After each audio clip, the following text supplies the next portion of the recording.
Alright, Dan, we're going to have a look here. We're going in regular speed right now.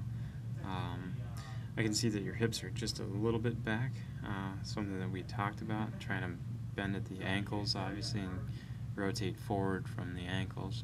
Um, the reason that we're slowing it down here and have a look at it this way is I just wanted to point out something that I noticed and I was trying to figure it out. And when we slow it down, it really becomes apparent. Your poles hit the ground just a shade before your ski does.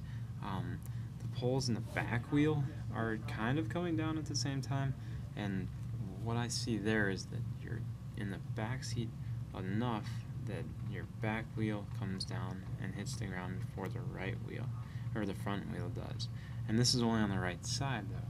So on that poling side, we really want to try to get the force, or your body weight rather, on the forefoot so that you're gliding longer on these uphills and also just more even on your ski.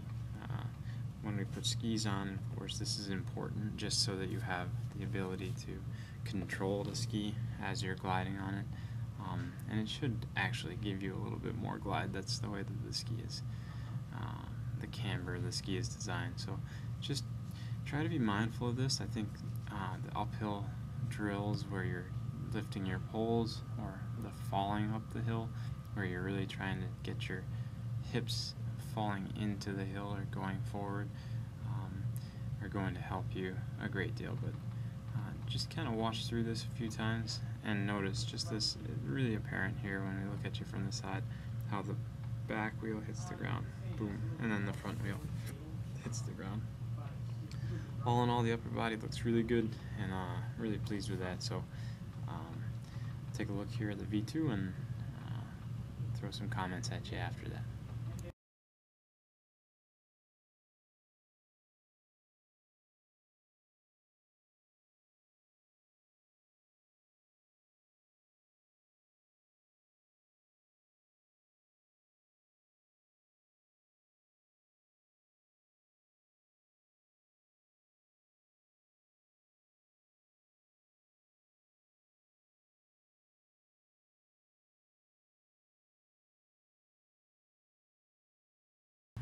Okay, something to look at here is just the rigidity of your upper body when we're going slowly.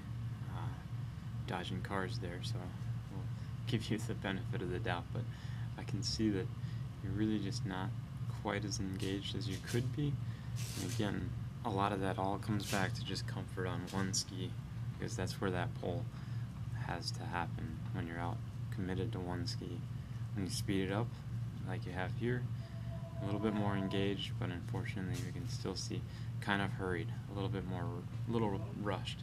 That drill with the two poles on one side is going to be the key for you, for sure.